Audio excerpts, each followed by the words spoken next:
तो hello dear students, आज हम स्टार्ट करने वाले हैं फिजिक्स का chapter human I and the colourful world.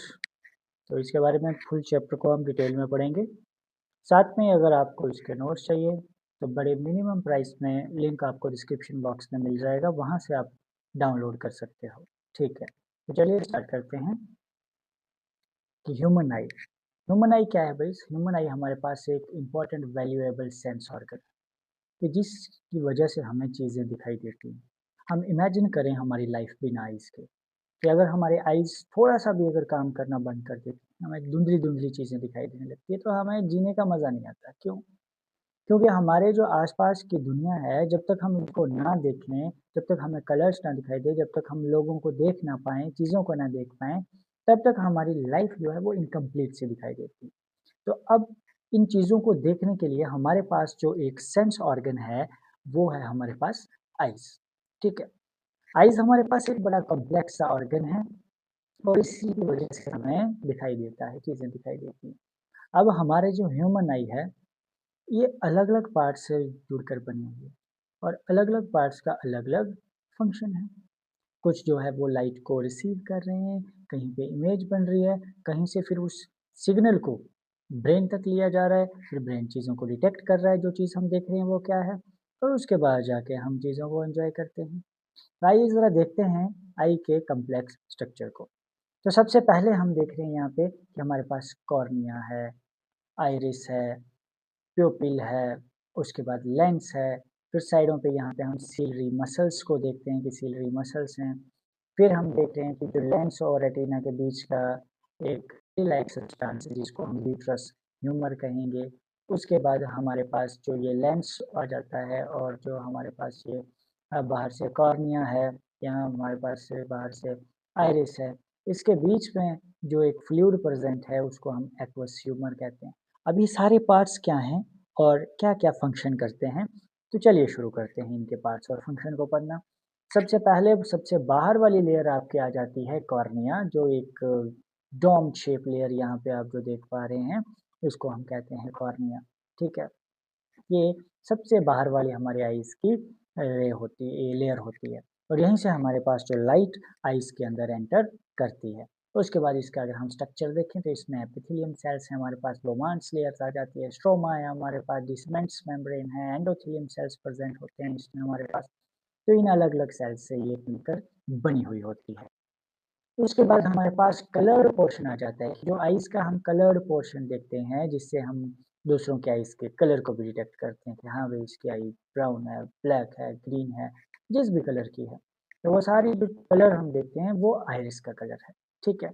Iris जो है वो कॉर्निया के बैक साइड में होती है। सबसे पहले कॉर्निया आता है, उसके पीछे आती है हमारे पास आइरिस।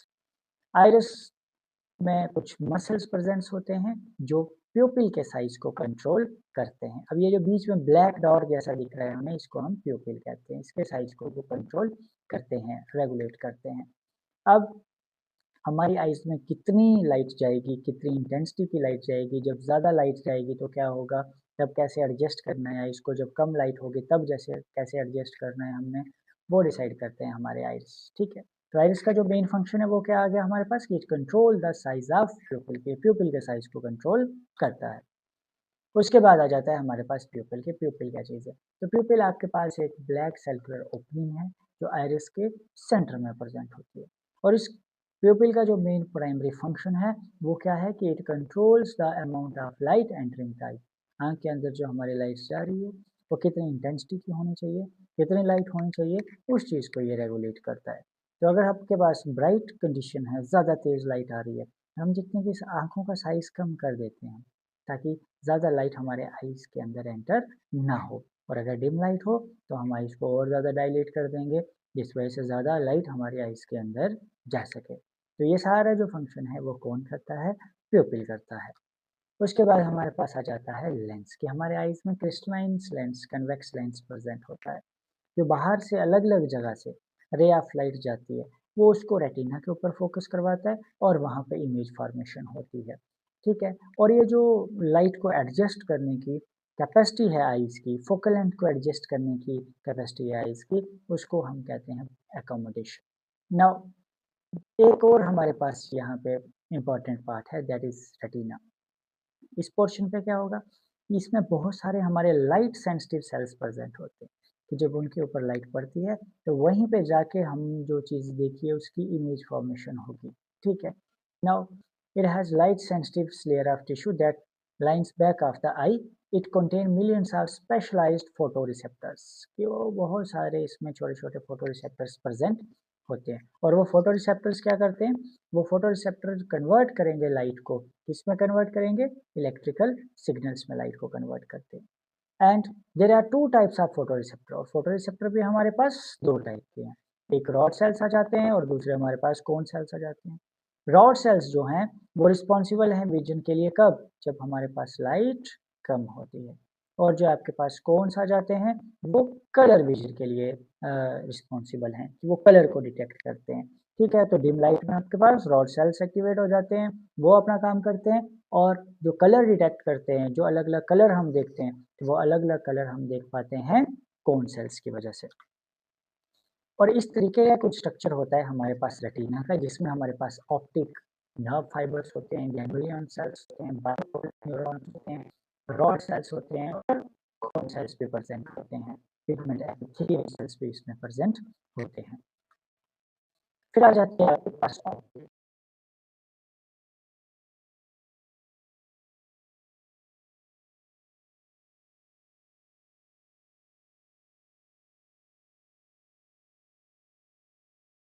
जनरेट होते हैं, जब फोटो रिसेप्टर सिग्नल्स को जनरेट करते हैं, ये उसको ले जाता है हमारे ब्रेन तक। ब्रेन में प्रोसेसिंग सेंटर है, और उन प्रोसेसिंग सेंटर्स में फिर ये सिग्नल्स सारे ब्रेन उनको डिटेक्ट करता है कि जो चीज़ आपने देखी है वो क्या देखी है। इसके अलावा हमारे आईज में प्रेजेंट होते हैं स्क्लेरा एंड कोराइड। स्क्लेरा क्या है, स्क्लेरा आपके पास एक टफ वाइट आउटर लेयर होती है आई की, जो आइस को स्ट्रक्चरल सपोर्ट प्रोवाइड करती है, और साथ साथ में उसको डैमेज होने से बचाती है या फिर बाहर से प्रोटेक्शन का काम करती है। अब जो कोराइड्स आ जाते हैं, ये होते हैं हमारे पास ब्लड वेसल्स, जो आप लाल लाल आंखों में दिखती होंगी हमें जब हम एक दूसरे के आइस में देखते हैं तो। और ये जो ब्लड वेसल्स हैं, ये न्यूट्रिएंट्स और ऑक्सीजन सप्लाई करती हैं हमारे आइस के सेल्स को, और साथ ही में वेस्ट को रिमूव करने के भी काम आती हैं।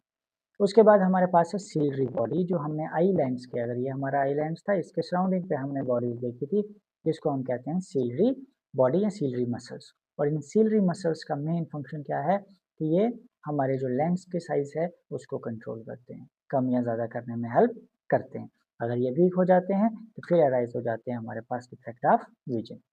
नेक्स्ट हमारे पास आ जाता है एक्वस ह्यूमर। एक्वस ह्यूमर आपके पास एक वाटरी फ्लूइड्स है, जो नरिश करता है कॉर्निया और लेंस को, और ये कॉर्निया और लेंस के बीच में प्रेजेंट होता है।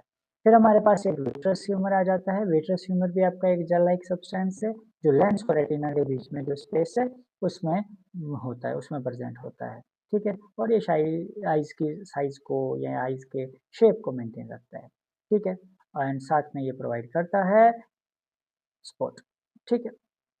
नाउ पावर ऑफ एकोमोडेशन क्या होता है, भाई हम देखते हैं कि जो जितने भी ऑब्जेक्ट को हम देख रहे हैं वो सारे इक्वल डिस्टेंस पे नहीं है, कुछ हमसे दूर होते हैं, कुछ पास होते हैं। तो जो ये अलग अलग ऑब्जेक्ट से रे ऑफ लाइट आ रही हैं, उसके अकॉर्डिंग, डिस्टेंस के अकॉर्डिंग आईज जब अपनी फोकल लेंथ को एडजस्ट करती है, ठीक है, हमारा जो आई लेंथ जो है वो फोकल लेंथ को एडजस्ट करता है, उस एडजस्ट करने की कैपेसिटी को ही हम कहते हैं पावर ऑफ एकोमोडेशन, ठीक है जी। उसके बाद हमारे पास आ जाता है फारदेस्ट पॉइंट, कि सबसे दूर हम कितना देख सकते हैं, तो एक नॉर्मल आई ह्यूमन की इन्फिनिटी तक देख सकती है, बड़े दूर तक, जहाँ तक सीधे देख पा रही है, ऑब्स्ट्रक्शन बीच में ना आ जाए तो वहाँ तक हम देख सकते हैं। तो उसके बाद अगर हम क्लोजेस्ट पॉइंट की बात करें, जिसको हम नियर पॉइंट भी कहते हैं, कि जहाँ तक नॉर्मल आई जो है वो नॉर्मली देख पाए, बिना स्ट्रेस दिए आंखों पर देख पाए, तो वो है हमारे पास 25 सेंटीमीटर। तो जब भी आप पढ़ते हो, किसी चीज़ को देखते हो, अगर 25 सेंटीमीटर पे रख के उसको पढ़ते हो, तो आपकी आई नॉर्मली वर्क करती है, आइज़ के ऊपर स्ट्रेस या प्रेशर नहीं होता है, ज़्यादा ड्यूरेबल हो जाएगी आपकी आइज़, काफ़ी लंबे समय तक अच्छे से काम करेगी। ज़्यादा पास ले आएंगे तो आइज़ के ऊपर स्ट्रेस पड़ता है।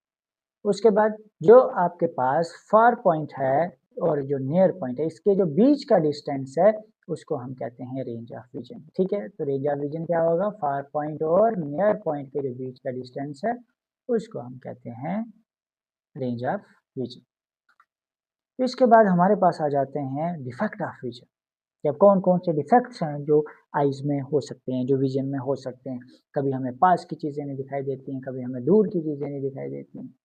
तो भाई सबसे पहला इसमें हमारे पास आ जाता है शॉर्ट आई साइटनेस, या फिर जिसको हम मायोपिया कहते हैं। मायोपिया में आपको पास की चीज़ें बड़ी क्लियर दिखती हैं, लेकिन दूर की चीज़ें आपको क्लियरली दिखाई नहीं देती हैं। अब इसका क्या रीज़न हो सकता है? एक तो आपका जो आई बॉल है इसकी इलॉन्गेशन हो जाती है, और दूसरी कि आपके जो आई का लेंस है वो प्रॉपर जो अलग-अलग डिस्टेंस से रे ऑफ लाइट आ रही थी, उसको रेटिना के ऊपर फॉल नहीं करवा पाता है। तो जो चीज़ें जो आपके पास से रे ऑफ लाइट आ रही है, वो तो एग्ज़ैक्ट रेटिना पे बन रही है, जिस वज़ह से आपको पास की चीज़ें दिखाई दे रही हैं। लेकिन जो रे ऑफ लाइट दूर से आ रही है, वो रेटिना से पहले ही आपस में जुड़कर इमेज बना देती है। पहले ही रेटिना से इमेज बन जाती है, जिस वज़ह से दूर की चीज़ें धुंधली दिखाई देती हैं। तो नॉर्मल आई में क्या हो रहा था कि भई इमेज रेटिना पे बन रही थी, लेकिन मायोपिया वाली आई में क्या होगा, जब दूर से रे ऑफ लाइट आएगी, तो रेटिना से पहले इमेज बन जाएगी, जिस वज़ह से हमें दूर की चीज़ें नहीं दिखाई देती हैं। और उसके बाद आप इसकी डेफिनेशन नोट कर सकते हैं कि अगर एक पर्सन नियर ऑब्जेक्ट क्लियरली देख रहा है, लेकिन दूर के ऑब्जेक्ट को नहीं देख पा रहा है, तो उस डिफेक्ट ऑफ विजन को हम मायोपिया कहेंगे।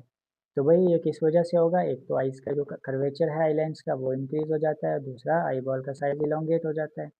अब इसको करेक्ट कैसे करेंगे, तो करेक्ट करने के लिए हमें स्पेक्टकल्स पहनने पड़ते हैं, चश्मा पहनना पड़ेगा आपको, और वो चश्मा भी कौन-सा होना चाहिए, कनकेव लेंस उसमें लगा हुआ होना चाहिए। क्यों? क्योंकि जो दूर से रे ऑफ लाइट आ रही थी, वो पहले बेंड हो रही थी, तो हमें ऐसा लेंस चाहिए जो इस रे ऑफ लाइट को थोड़ा दूर भेजे, ताकि जब ये दोबारा रिफ्रैक्ट हो, तो रिफ्रैक्ट होने के बाद रेटिना के ऊपर फॉल हो सके। ठीक है? तो करेक्शन के लिए हम क्या करेंगे, कनकेव लेंस का इस्तेमाल करेंगे। सूटेबल फोकल लेंथ के कनकेव लेंस इस डिफेक्ट ऑफ विजन को करेक्ट कर सकता है। उसके बाद आपके पास सेकंड आ जाता है हाइपरमेट्रोपिया, जिसको लॉन्ग साइटनेस भी कहा जाता है। लॉन्ग इसलिए कहा जाता है कि दूर की चीज़ें तो दिख रही हैं हमें क्लियरली, पास की चीज़ें हैं क्लियरली नहीं दिखती हैं। ठीक है? तो जो पास की चीज़ें थी, जो नियर पॉइंट्स है, जैसे मान लो 25 सेंटीमीटर जो नियरेस्ट पॉइंट था, अगर यहाँ पे कोई ऑब्जेक्ट रखा है, तो इसकी जो इमेज बनेगी वो बिहाइंड द रेटिना बनेगी। ठीक है? तो जैसे ही दूर से रे ऑफ लाइट आएगी, तो वो तो आपको क्लियरली दिख जाएगी, लेकिन जो पास वाली होगी, उसकी इमेज रेटिना के पीछे जाके बन रही है, जिस वजह से वो आपको क्लियरली दिखाई नहीं देती हैं। तो देखिए, जब दूर से रे ऑफ लाइट आ रही है वो तो ठीक था, लेकिन जब पास से रे ऑफ लाइट आ रही है, तो वो हाइपरमेट्रोपिया वाली आई के बिहाइंड द रेटिना इमेज बनती है। तो करेक्ट कैसे करेंगे? सबसे पहले डेफिनेशन है, तो डेफिनेशन आप नोट कर सकते हैं कि इसमें एक पर्सन जो है वो दूर की चीज़ें देख लेगा, लेकिन पास की चीज़ें उसको दिखाई नहीं देते हैं, क्योंकि उसका जो नियर पॉइंट है वो दूर शिफ्ट हो जाता है। ये डिफेक्ट दो वजह से होता है, एक तो focal length of eye lens too long, focal length ज़्यादा बढ़ जाती है, और दूसरी आई बॉल का साइज कम हो जाता है।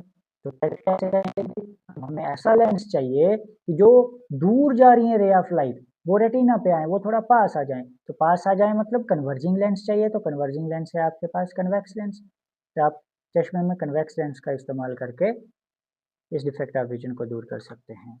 तीसरा प्रेस्ड बायोपिया, तो जैसे जैसे एज बढ़ती जाती है, तो ओल्ड एज के साथ साथ हमारे आइज की, फिर ओल्ड पर्सन ना पास का देख सकते हैं, ना दूर का देख सकते हैं। ठीक है? तो उस कंडीशन में होता क्या है कि या फिर रेटिना से पहले इमेज बन जाती है, या रेटिना के बाद इमेज बनने लग जाती है। ठीक है? तो उस केस में हम क्या करेंगे, उस केस में हम यूज़ करेंगे बायफोकल लेंस। बायफोकल लेंस मतलब उसमें कनकेव भी होगा और कन्वेक्स भी होगा। कनकेव क्या करेगा? इट फैसिलिटेटिंग डिस्टेंट विजन, दूर की चीज़ें भी आपको दिखाई देंगी, और कन्वेक्स लेंस क्या करेगा, ये आपको पास की चीज़ें भी दिखाई देगा। यानी अब आप दूर का भी देख सकते हो और पास का भी देख सकते हो। आपने देखा होगा कि जो उनके चश्मे में इस तरीके से लेंस जो है एडजस्ट किए जाते हैं। ठीक है? ये पास देखने के लिए, और ये वाला दूर लेंस। ठीक है? तो जो भी एज के साथ अगर कहीं इफेक्ट आ जाता है, तो उसके लिए लेंस का इस्तेमाल करना ज़रूरी हो जाता है। ठीक है? तो ये है आपके पास प्रेस्बायोपिया वाली आइज़, जिसमें बिहाइंड द रेटिना इमेज बन रही थी, और ये फिर लेंस लगाने के बाद एग्जैक्टली रेटिना के ऊपर इमेज बनती है। तो ऐसी यूज़फुल वीडियोज़ के लिए चैनल को सब्सक्राइब करके इस वीडियो को अपने दोस्तों के साथ शेयर कर दें, और नोट्स का लिंक डिस्क्रिप्शन में है, वहाँ से आप ले सकते हैं। और बाकी नेक्स्ट जो इसका टॉपिक है उस पर नेक्स्ट वीडियो में हम बात करेंगे।